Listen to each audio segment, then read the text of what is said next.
probiotiques dans ces études-là, mais pas des résultats qui permettent d'arriver à une recommandation, comme tu l'as dit. Donc, quand vous regarderez les articles, vous verrez que dans les bras avec probiotiques, il y a moins d'entérocolites, mais n'empêche, ce n'est pas une recommandation systématique chez tout prématuré. C'est ce qui fait que, même en Europe, vous verrez que dans certaines équipes, il y en a qui mettent les probiotiques et dans d'autres écoles, dans d'autres équipes, les gens ne les mettent pas systématiquement.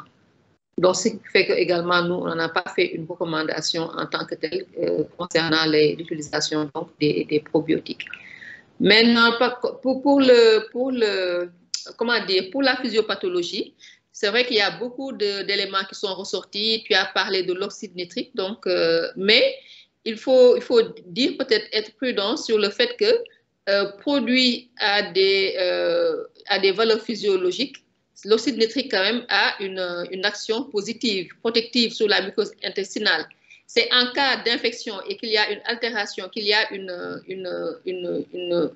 une production excessive avec des taux très élevés, qu'on se retrouve là avec des altérations de la muqueuse intestinale, les phénomènes d'apoptose dont vous avez parlé tout à l'heure et les phénomènes de translocation bactérienne.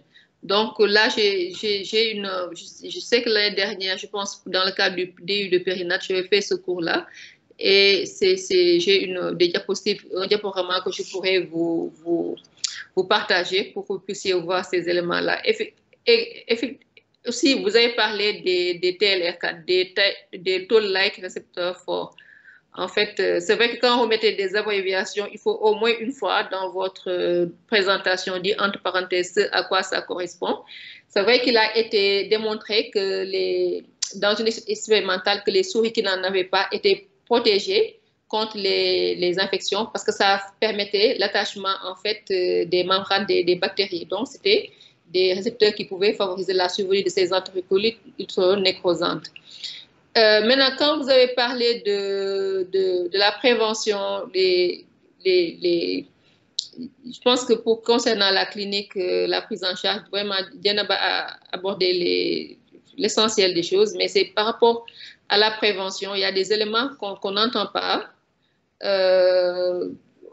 Déjà, sur le plan même biologique, hein, pour ce qui est du diagnostic biologique, il y a des éléments en faveur, donc des protéines qui peuvent être dosées, telles la calprotectine, qui est donc un marqueur de l'inflammation intestinale, de même que la calgranuline C. Ça fait partie également des marqueurs qui sont cités comme étant élevés dans les infections néonatales, donc qui témoignent de l'inflammation intestinale dont il fallait parler. Maintenant, dans les moyens de prévention, en dehors de tout ce que vous avez cité, l'alimentation, quelqu'un vous l'a dit dès le départ, je pense que c'était Yacine, il n'est absolument pas contre-indiqué de ne pas alimenter au premier jour. Au contraire, ça favorise la trophicité intestinale, même quand les conditions pour une bonne alimentation ne sont pas, il faut quand même faire un minimal entéral fidique pour au moins favoriser la trophicité intestinale. Donc, ce n'est absolument pas du tout le contraire. Mais il y a l'arginine, les substrats comme l'arginine qui ont été donc décrits comme étant favorisant donc ou bien en tout cas protégeant de la survenue de l'entérocolites ulcéro-nécrosante. Les probiotiques, ça m'avait un peu échappé, vous en avez parlé, mais comme l'a dit Dieynaba également, il n'y a pas d'indication aujourd'hui systématique à en mettre. Mais Dieynaba, je pense que toi, tu as fait Lyon, ou je me trompe, je ne sais plus, non? Dieynaba? Non, malheureusement, j'étais censée aller à Lyon, mais je ne suis pas partie. Tu n'es pas partie, parce que nous, par exemple, à Lille, les prématurés, on les mettait sous probiotiques, hein? on les mettait sous. Donc, c'était pour dire que ça dépend, c'est vraiment équipe dépendant, mais effectivement, si on regarde les résultats des différentes études, même s'ils trouvent un effet bénéfique, en conclusion, ils ne recommandent jamais systématiquement de mettre ces probiotiques. Par contre, moi, je dis par rapport, si on s'en tient uniquement à la clinique, à la pratique clinique en salle, ce qui est important, c'est d'y aller progressivement pour l'alimentation, de surveiller l'abdomen des nouveau-nés, de vérifier est-ce qu'ils ont transité. Donc, la feuille de surveillance doit être correctement remplie. Et quand il y a un doute, s'arrêter, faire un ASP au besoin, faire un bilan. C'est surtout cela, parce que c'est quand même une entérocolite ne peut pas être découverte au stade de rectorragie. Il faut vraiment que dès les premiers symptômes, un ballonnement, un abdomen, et puis c'est une pathologie très douloureuse, donc dans la prise en charge, je ne sais pas si vous en avez parlé, mais il faut parler quand même des antalgiques et avec l'utilisation de la morphine. Hein, c'est une pathologie qui, dans certaines circonstances, peut être très, très, très douloureuse et très inconfortable pour les enfants. Donc, c'est vraiment la surveillance des nouveau-nés, particulièrement des prématurés, pour le diagnostic précoce et la prise en charge adaptée de l'entérocolite. Donc, je pense que c'était les éléments que je voulais ajouter.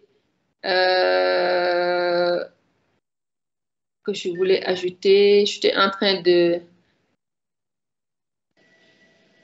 Il y a aussi des images que vous pouvez partager. Donc, je peux vous partager un diaporama. Bon, ça peut toujours aider à montrer un peu les aspects de pneumatose. Là, j'ai une image de pneumatose, une image de nécrose de la paroi intestinale, une image d'une pathologie, d'une paroi intestinale qui est très inflammatoire. Donc, c'est des choses que vous pouvez prendre également pour comment dire, étayer un peu les arguments pour animer un peu votre cours. Maintenant, après, c'est vrai que le développement, les anomalies du développement neurocognitif sont dit, il faut quand même les mettre. Et là, j'ai de la bibliographie sur la diminution plutôt du risque d'entérocolite en cas d'administration de corticothérapie anténatale à visée maturative. Donc, quand je vous partagerai ces diaporamas, vous pourrez aller retrouver. Même si c'est des études qui datent un peu de longtemps, ça vous permet quand même de retrouver un peu, ces effets positifs.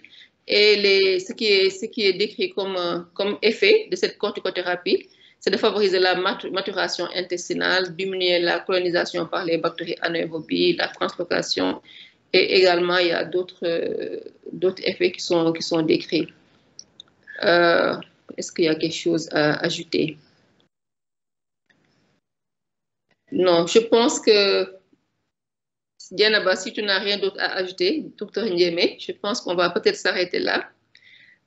Est-ce que tu as de la bibliographie à leur partager, Dianaba? Oui, après, je vais partager avec Dr Yacine, comme ça, elle va le leur donner plus tard. D'accord, ok. Ndiémé, c'est bon. Donc, je crois qu'on va s'arrêter là pour ce cours.